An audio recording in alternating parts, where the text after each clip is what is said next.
A developing story tonight. Cleveland loses another jewel in its crown as United Airlines pulls its hub in Cleveland, cutting hundreds of jobs and nearly 100 flights a day. Good evening, everyone. I'm Michael Baldwin.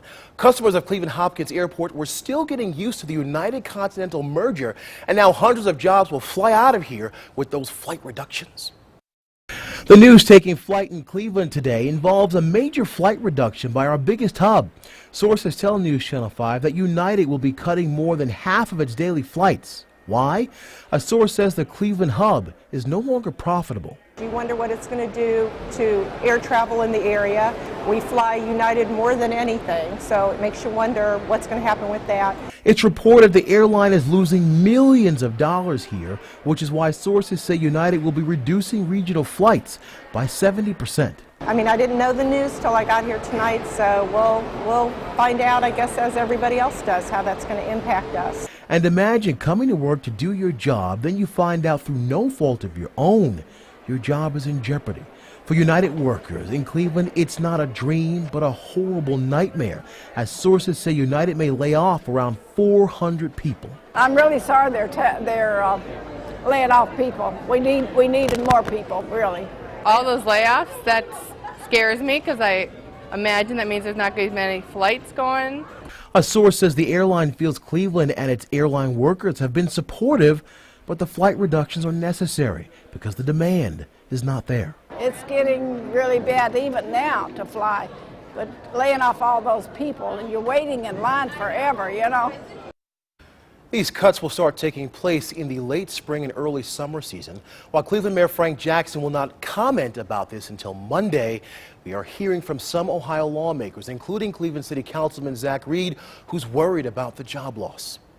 First of all, it's going to affect those families. I think those 400 plus families are, feeling the brunt of it more than we're going to feel the effect from the city.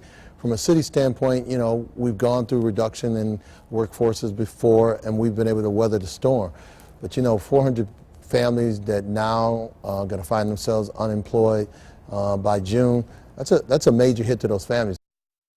Ohio Governor John Kasich also released a statement tonight reading, "This is a disappointing decision and one we disagree with, but a point that United stressed is the demand for air travel from Cleveland remains strong and that they're maintaining virtually all of their flights to and from major markets."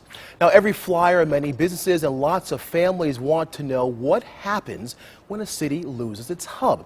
It happened in Cincinnati in 2010 when Delta left. We spoke to Julie O'Neill tonight, an anchor with our sister station, WCPL, and she said many businesses stopped considering doing business in a city without direct flights. When Delta pulled its hub, what a blow for us. Hundreds, if not thousands, of jobs suddenly gone. Concourses closed. It was like all at once this seemingly vibrant airport became a ghost town. We now have about a third of the number of flights we once enjoyed. The latest numbers show that since 2005, we've seen some 500 flights cut, mostly by Delta, and we still have among the highest rates for flights.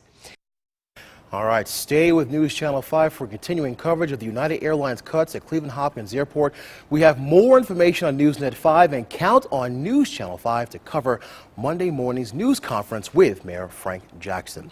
All right, speaking of the skies, it is a wet start to February with nonstop rain today, but are we in for more tomorrow? Let's check in with Power 5 meteorologist Jason Nicholas.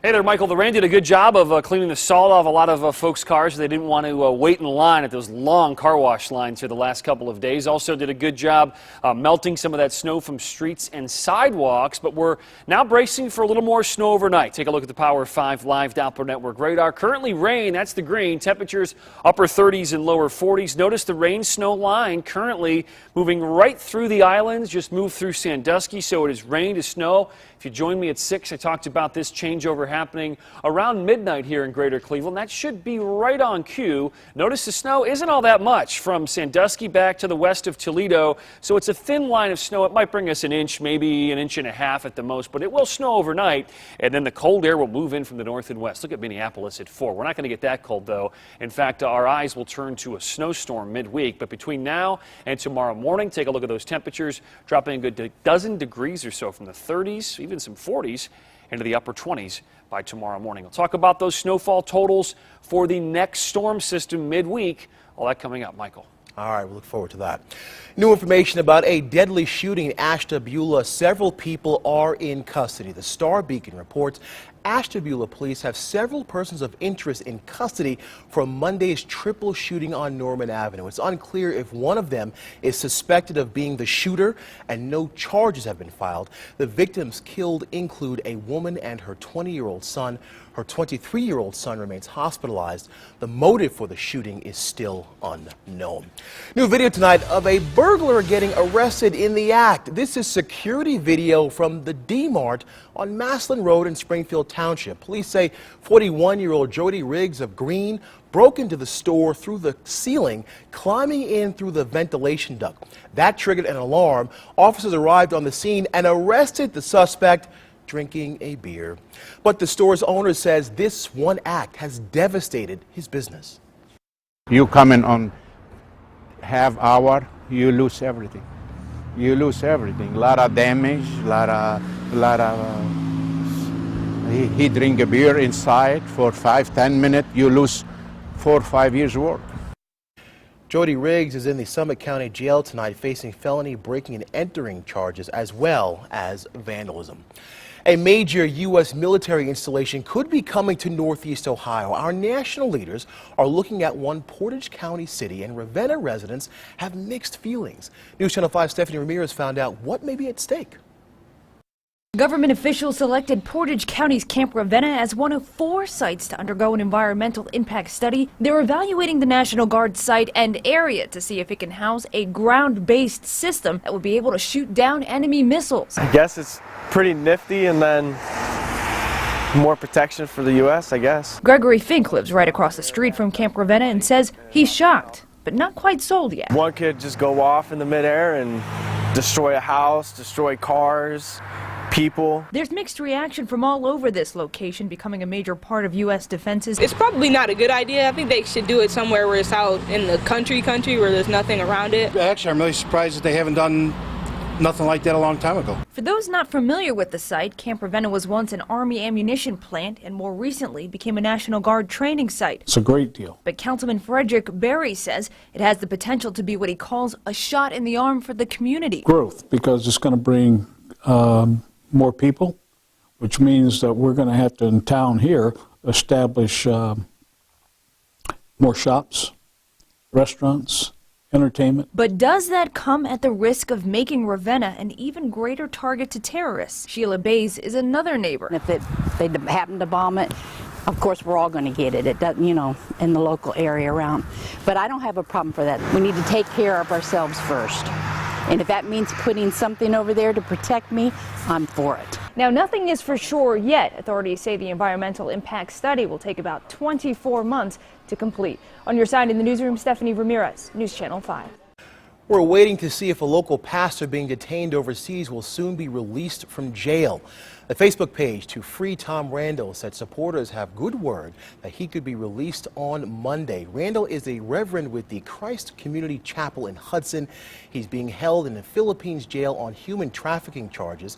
Authorities say his orphanage network is a front for child trafficking, but Randall and his supporters deny that. Today is February 1st, the start of Black History Month in America.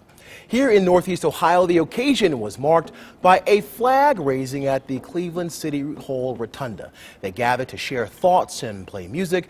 This is the 40th year in a row for the flag raising. Of course, Black History Month celebrates the contributions African Americans have made to American life and history. Now, Sports Director Andy Baskin joins us, and Cleveland making sports headlines. But Andy, we're not talking about the Browns? Well, we are talking about the Browns, a little bit about the Browns and a lot about the Cavaliers right now. First, it was Kyrie Irving wanting to leave Cleveland. Tonight, a story from the New York Daily News saying that newcomer Luol Deng told a close friend the stuff going on in practice would never be tolerated by the coaching staff or the front office back in Chicago, saying it's a mess here in Cleveland, and that he has seen players getting thrown out of practice here in Cleveland. taking off their uniform tops at halftime and threatening not to play. They would mouth off to Coach Brown and generally act like spoiled brats. Interesting to see how this one shakes out. Now to the Browns. As we first reported on Twitter and Facebook at noon, the Browns will hire Kyle Shanahan as the new offensive coordinator. The Browns are not confirming this hire at this time, but Newschannel 5 has learned that he will be hired. Shanahan was the offensive coordinator in Washington and Houston. Before that, he is the son of former Washington and Denver Broncos head coach Mike Shanahan. More on Shanahan and how the Cavaliers fared at Houston tonight, coming up a little bit later in sports. All right, thanks, Andy. Coming up, rocking out how local high school student athletes got the chance to show off their musical skills for a big crowd. Free tax filing, how you can file your return without spending a dime, the money-saving service available to you. Protecting the Super Bowl, why the big showdown isn't between two teams on the field, but authorities trying to prevent a terror attack.